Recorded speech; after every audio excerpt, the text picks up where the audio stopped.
Hey everybody, Dr. Brian Damhoff. Today I want to go over a case study of plantar fasciitis. This patient just happened to be me, so I'm going to go over in detail exactly what I did to overcome it from start to finish. I've rehabbed a ton of people with plantar fasciitis in my clinic. This is the first time I had a full-blown case, and as an avid runner, this really wasn't much fun. But before I tell you what I personally did, I'll just say this.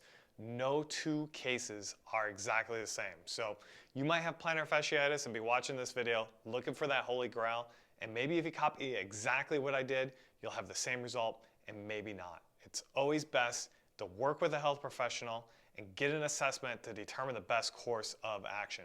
I often have people come into my office saying they have plantar fasciitis, and once I do my consult and exam, it's crystal clear that they actually don't. So to start, how did my case of plantar fasciitis begin?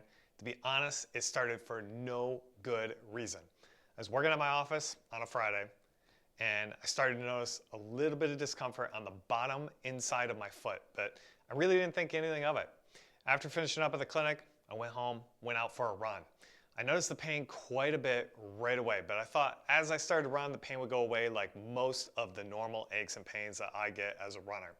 However, as I ran, the pain started getting worse and worse. Once I got to about 1 mile, I started to realize that I couldn't even run with my normal gait, so I decided to call it quits. The next day, I woke up, I go to get out of bed, it's so sore, I could barely walk on it. I felt all the pain on the bottom inside portion of the heel, which is typical for plantar fasciitis. I noticed a little bit of swelling as well in that area, and then of course, when I pushed on it, it was very, very tender.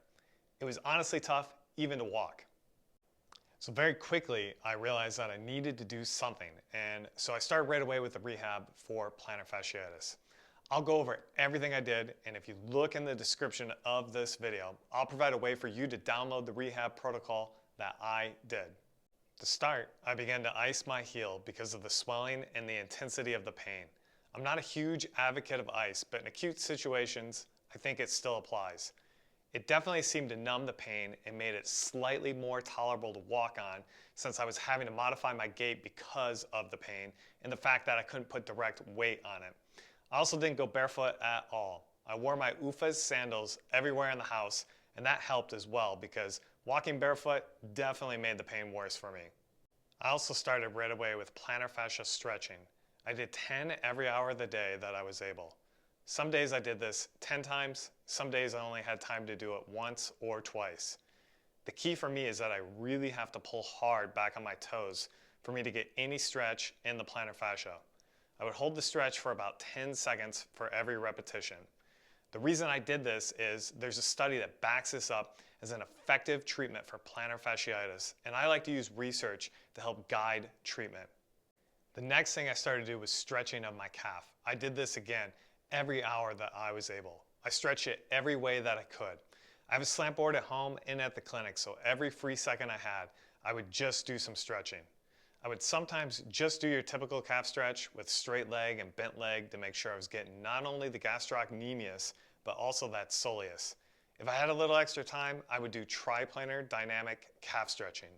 This type of stretch targets different planes of the calf, so I would start with going back and forth, which is kind of the normal type of calf stretch.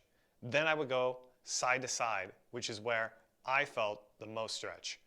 Then finally, I would go forward like the first one, then rotate to each side. This puts a lot of stretch into the heads of the gastrocnemius, so you have to be a little careful with it, but it's a great stretch.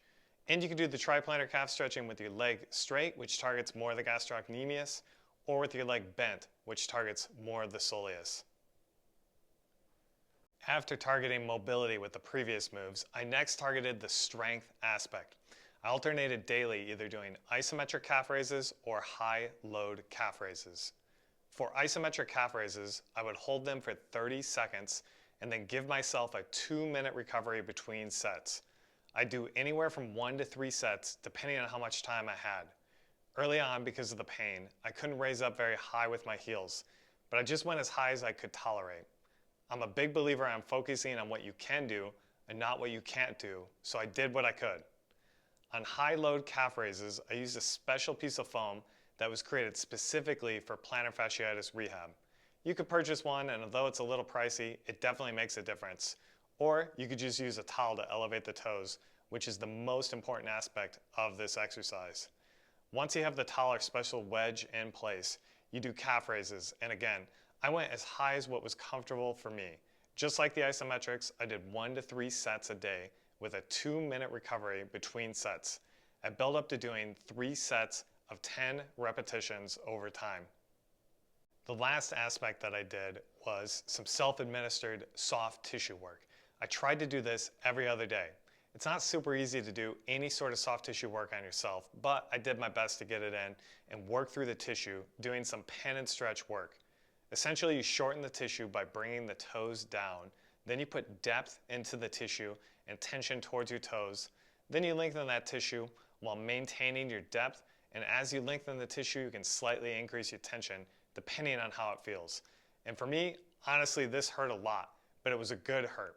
Now, I have some advanced training in soft tissue, so this aspect, it might be difficult for you or not even necessary, but I definitely felt like after I got in there, it felt better and it made a difference for my case of plantar fasciitis. I followed this rehab protocol every day, and after a couple days, I was limping less and able to walk a lot more normal. After a week, I was able to walk the dog and not have to alter my gait. After 10 days, I was feeling pretty good and I went out for my first run. I still had a little bit of the pain, but it didn't feel like it was going to go in the other direction. I built back to running over the next week and I continued to hammer the rehab exercises. After 2 weeks, I could only appreciate pain very slightly at the beginning of a run or when I first got out of bed.